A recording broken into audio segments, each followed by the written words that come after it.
epic Greek myths and their timeless lessons. Stay tuned for more stories of fate, love, and the gods' wrath. Loki's punishment was brutal. Bound deep within a cavern, his body lashed to 3 jagged rocks with the entrails of his own son. Above him, a serpent hung poised, venom dripping relentlessly onto his exposed skin. This scene, drawn from the poetic Edda and the prose Edda, became a symbol of both divine vengeance and suffering that echoed through Norse legend. But the gods never counted on one presence: Sigyn, Loki's faithful wife. Her hands trembled as she knelt beside him, catching each drop of poison before it could sear his flesh. Her quiet devotion became a fragile shield against the god's wrath. Why did she choose loyalty over escape? The answer reveals a truth about love that endures even when the world itself seems lost to darkness. Yet before the cavern, before the venom and the silence, there was a betrayal that shook the heart of Asgard. Baldur was the light of Asgard, cherished by gods and mortals alike. His laughter filled the halls, a warmth that even the golden apples of Idun could not rival. When ominous dreams began to trouble him, his mother Frigg, desperate to protect her son, secured oaths from every creature and object in existence never to harm him. All, that is, except the mistletoe, too slight, too innocent to warrant suspicion. Loki saw opportunity in what others dismissed. He fashioned a dart from that fragile branch and sought out Hoder, Baldur's blind brother. "Here," Loki murmured, placing the weapon in Hoder's uncertain grasp, "let me guide your hand." The dart struck its mark. In an instant, Baldur's light was snuffed out, his presence gone from the world. The gods stood in stunned silence, their joy shattered. Loki lingered in the shadows, the faintest smile on his lips, before slipping away unseen. The prose Edda tells us the pyre burned for 9 nights. Baldur's wife, Nanna, overcome with grief, cast herself onto the flames, her spirit entwined with his. The gods heaped treasures upon the funeral bier, Odin's ring Draupnir, Baldur's own ship Hringhorni, to honor him, but no offering could fill the void left behind. The air grew heavy with suspicion. As the smoke twisted skyward, word spread of an old woman whispering to Hoder in the moments before the fatal blow. When Thor forced the truth from a trembling servant, silence fell like a shroud. Loki's name was not spoken, but its weight pressed upon every heart. The gods had tolerated his mischief, his clever lies, even the theft of Sif's hair. But this was different. The poetic Edda names him plainly: Loki, the guileful who brought it about, from which all misfortune came. Odin convened the gods to pass judgment. No mead flowed, no boasts rang out. The All-Father's single eye burned cold as he named Loki Oathbreaker and Kinslayer. Weapons gleamed in restless hands. Even gentle Friar's fingers tightened around his sword. Loki understood the god's fury. He fled Asgard, his mind racing with schemes. As told in the prose Edda, he built a lodge in the mountains, doors on every side, always watching for his pursuers. Still, he could not outrun their vengeance. Odin's gaze found him, even in hiding. When the gods arrived, Loki tried to slip away, transforming into a salmon to evade capture in the river's swift current. But Thor's grip proved stronger than fate. Dragged back through the gates he once helped raise, Loki passed faces twisted with anger and betrayal. The god's judgment was swift. The path ahead led not to mercy, but to a place where pain and silence waited in the damp and the dark. They forced Loki into the heart of the earth, a cavern where the air pressed cold and heavy, and every sound echoed off stone walls, slick with damp. Water dripped steadily from above, each drop magnifying the hush that settled over the gods as they set to their grim task. The stench of venom lingered, sharp and persistent, mingling with the iron tang of old blood. Odin's single eye caught the flicker of Skadi's movement. A silent nod passed between them, sealing what would come next. 3 massive boulders, freshly gouged with holes, stood ready. The gods had not brought chains or rope. Instead, they made Loki's punishment a reflection of his own chaos. The prose. Edda tells us they transformed one son, Vali, into a wolf who slew his brother, Nari. With the entrails of Nari turned to iron by the god's will, they bound Loki fast, wrists, neck, thighs, and ankles locked tight against the unyielding stone. As the Völuspá declares, with the guts of his ice-cold son, the killer is bound. Each knot and twist was deliberate, a reminder that his own blood now held him captive. The weight of the rocks pressed into his flesh, a constant ache that would never fade. Skadi stepped forward, her presence sharp as frost. In her hands a serpent writhed, its fangs gleaming. She fixed the creature to a stalactite directly above Loki's face. "For Balder," she said, her voice steady and cold. The serpent's jaws parted, and a bead of venom gathered at its tip. It hung for a moment, then fell. Loki's scream reverberated through the cavern, his body arching in agony as the venom burned into his skin.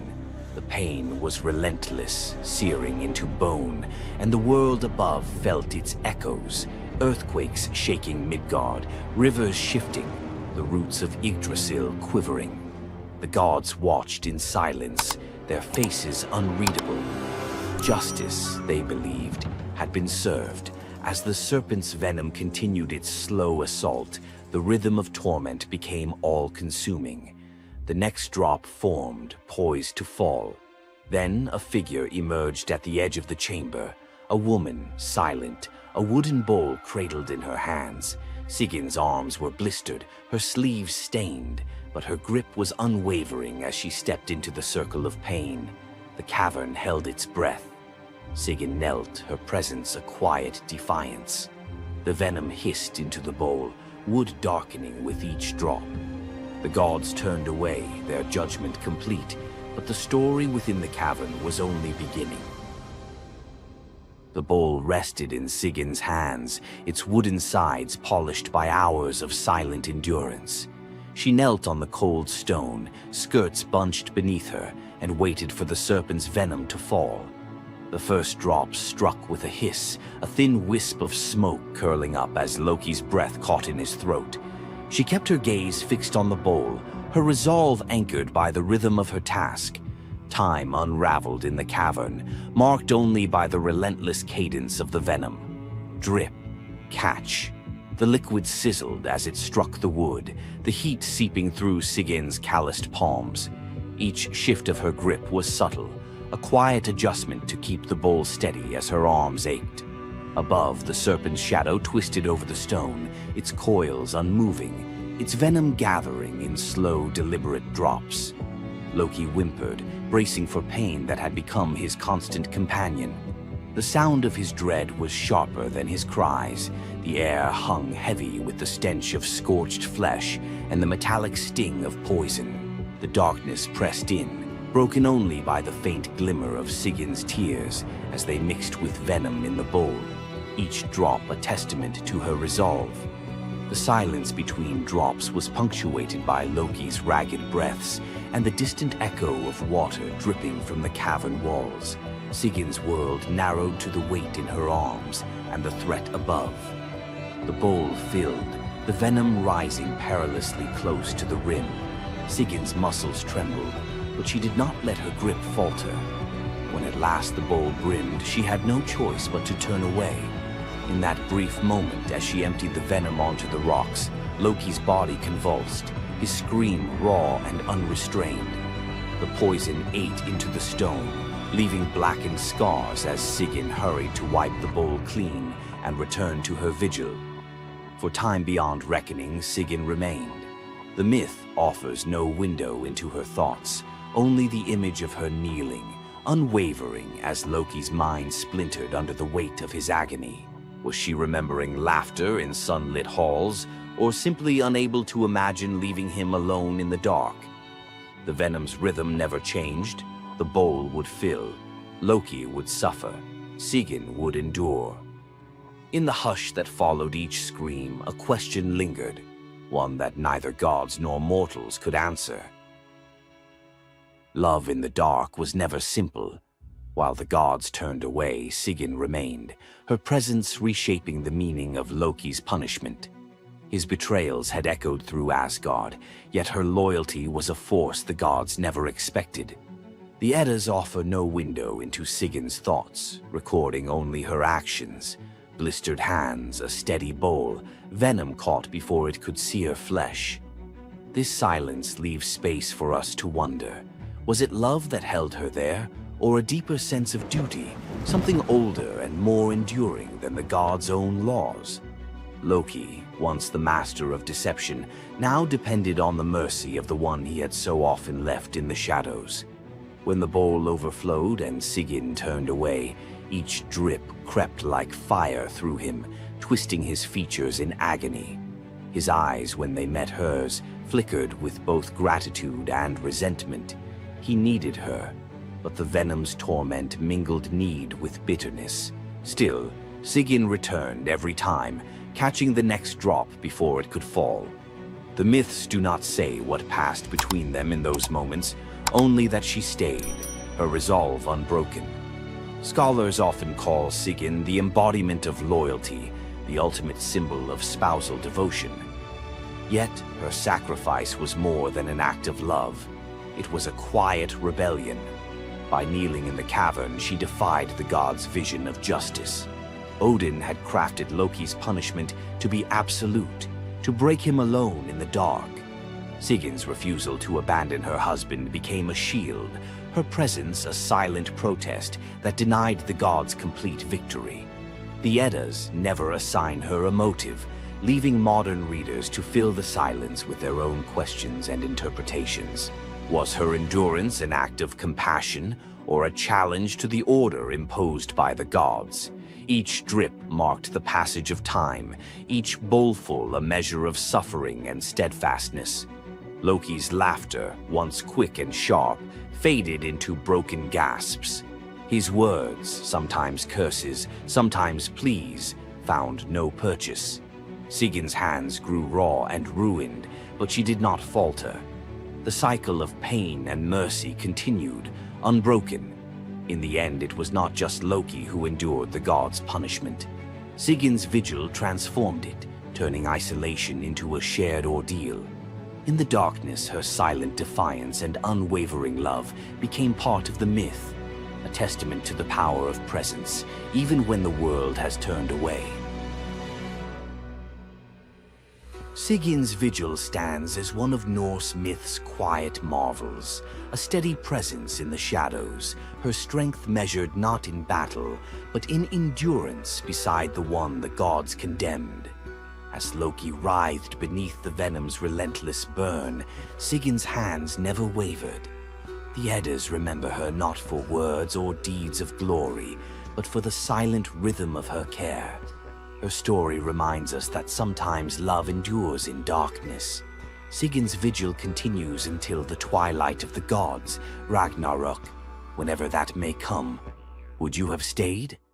If Sigyn's silent strength moved you, let us know in the comments or share your favorite Norse hero below. Athena, the goddess of wisdom, war, and strategy, was one of the most powerful deities in Greek mythology. Feared by enemies, honored by heroes, and even challenging Zeus himself, Athena's legacy shaped legends, wars, and the very foundations of civilization. But was she truly a goddess of justice, or was there a darker side to her wisdom? Let's dive into the real story of Athena. Athena wasn't born like other gods. She burst fully grown from Zeus's head, armed with a spear and shield, a goddess of war and wisdom from the very start. But her story is more than just divine power. It's one of strategy, conflict, and influence that shaped the Greek world. The protector of heroes, Athena wasn't just a warrior, she was a tactician. a guide, and the ultimate ally to heroes. She helped Odysseus outwit the gods, gave Perseus the shield to defeat Medusa, and was the unseen force behind many Greek victories.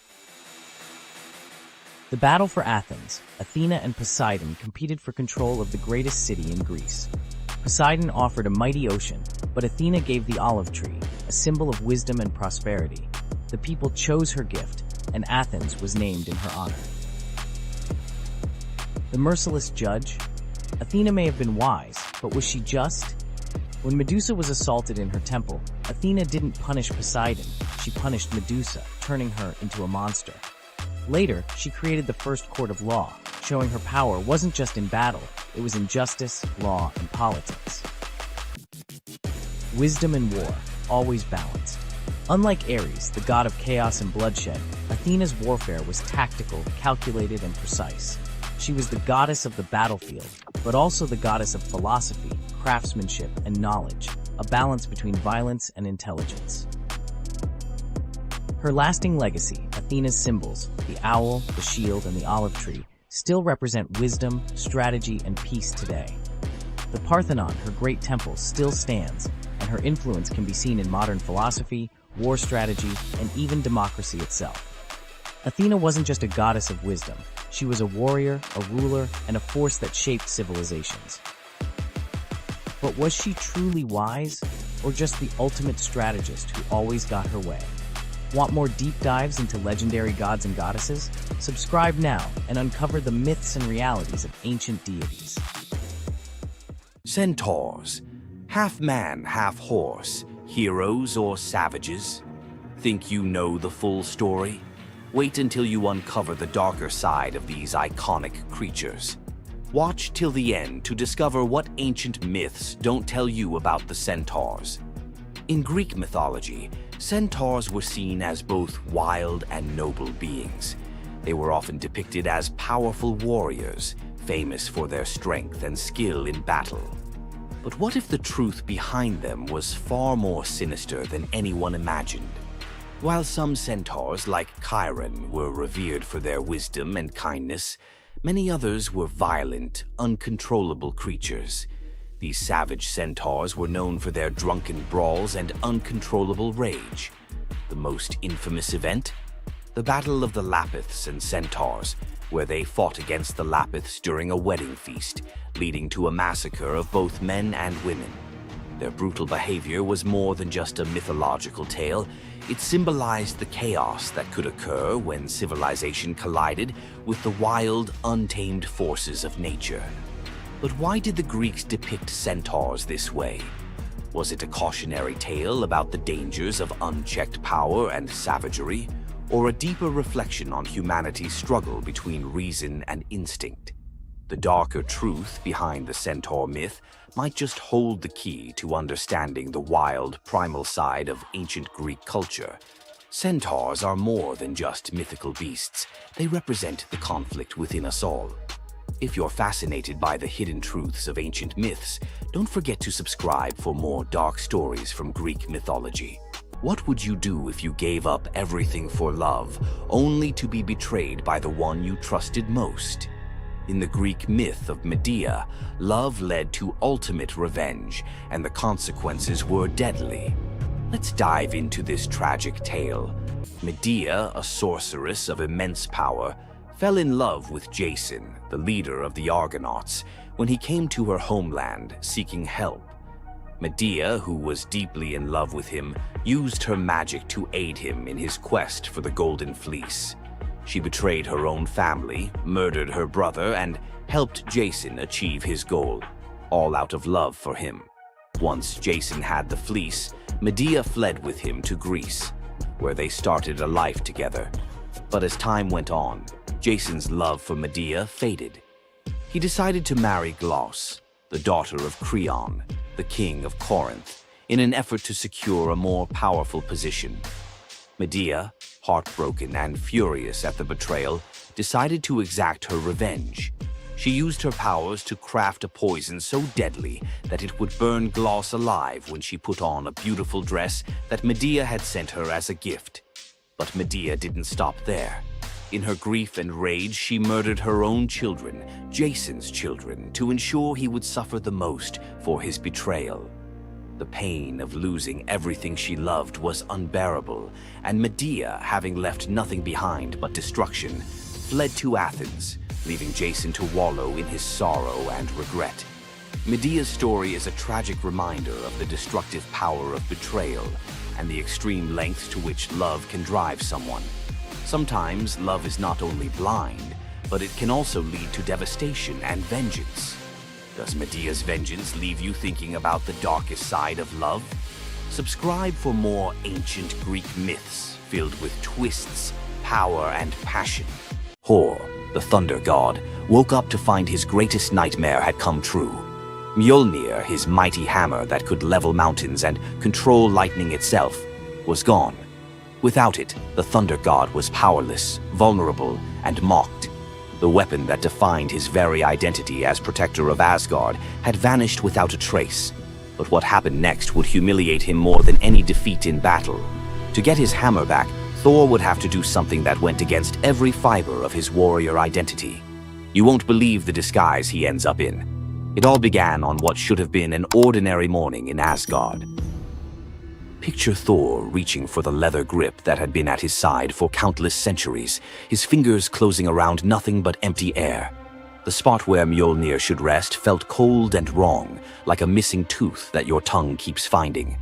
Thor's morning routine, as predictable as sunrise over Asgard's golden halls, shattered in that single moment of realization.